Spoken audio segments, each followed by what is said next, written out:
தமிழ் நண்பர்கள் அனைவருக்கும் வணக்கம். அக்னிச்சிறகு சேனல் சார்பாக இந்த வீடியோவுக்கு உங்களை அன்புடன் வரவேற்பது நான் உங்கள் கௌசி. கார்த்திக் ரேவதி சீரியலுடைய அடுத்த எபிசோடுக்கான ப்ரோமோ என்ன அப்படின்றத பார்க்கலாம்.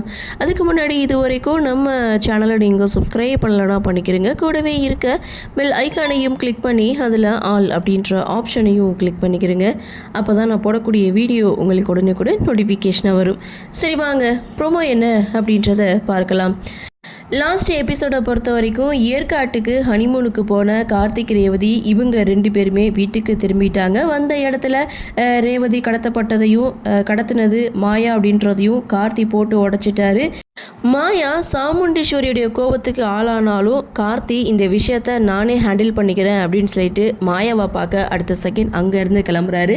அடுத்த கதை அப்படின்னு பார்க்கும்போது ஒரு பக்கம் ரேவதி ஃபாரினுக்கு போக போகிறேன் அப்படின்னு சொல்லிட்டு ரெடி ஆகிட்டு இருக்காங்க. இந்த விஷயம் சாமுண்டீஸ்வரிக்கு தெரிய வந்தால் என்ன ஆகும் அப்படின்ற ஒரு எதிர்பார்ப்போட லாஸ்ட் எபிசோட் முடிக்கும்போது அடுத்த ப்ரோமோ செம்ம இன்ட்ரெஸ்டிங்காக தான் கொடுத்துருக்காங்க. அதாவது விருமன் ஊரில் பஞ்சாயத்தை கூட்டியிருக்காங்க. அந்த பஞ்சாயத்தில் பாட்டி சொல்கிறது கார்த்தி அதாவது என் பேரன் ஒரு வாக்கு கொடுத்தானா அதுலேருந்து பின் வாங்கவே மாட்டான், கண்டிப்பாக என் மகனை கூட்டிகிட்டு வருவான் அப்படின்னு இப்படி தான் சொல்லிகிட்டே இருக்கீங்க.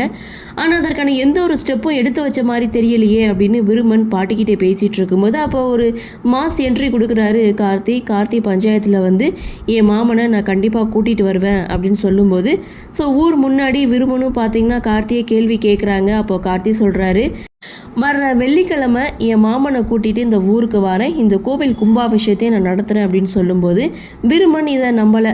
உடனே விருமன் ஒரு கற்பூரத்தை ஏற்றிட்டு சத்தியம் பண்ணு அப்படின்னு சொல்ல இந்த கோவில் கும்பாபிஷேகத்தை நான் நடத்துவேன் அப்படின்னு சொல்லி சத்தியம் பண்ணுறாங்க. இதோட இந்த ப்ரொமோவையும் முடிச்சிருக்காங்க. ஆக மொத்தம் அடுத்த கதை என்ன அப்படின்றத இந்த ப்ரொமோ மூலமாக சொல்லிட்டாங்க. இனி கார்த்தி ராஜராஜனை எப்படி என்ன சொல்லி இங்கே கூட்டிகிட்டு வரப்போகிறாரு அப்படின்ற ஒரு பக்கம் இருந்தாலும் கார்த்தி யார் அப்படின்ற உண்மை சாமுண்டீஸ்வரிக்கு தெரிய வந்தால் என்னாகும் அப்படின்ற ஒரு எதிர்பார்ப்பும் இருக்குது. இன்னொரு பக்கம் மகேஷ் அவங்களுடைய கதை ஒரு பக்கம் இருக்குது. இது எல்லாத்தையும் எப்படி கொண்டு போக போகிறாங்க அப்படின்றத நாமளும் பொறுத்திருந்து பார்க்கலாம். இந்த ப்ரோமோ பற்றின உங்களுடைய கருத்தை வழக்கம் போல் கமெண்ட் செக்ஷனில் பதிவு பண்ணுங்கள். இந்த வீடியோ உங்களுக்கு பிடிச்சிருந்தால் லைக் பண்ணுங்கள், ஷேர் பண்ணுங்கள், மறக்காமல் நம்ம சேனலை சப்ஸ்கிரைப் பண்ணிக்கிறீங்கன்னு சொல்லி இந்த வீடியோவிலேருந்து விடைபெறுகிறேன். நன்றி, வணக்கம்.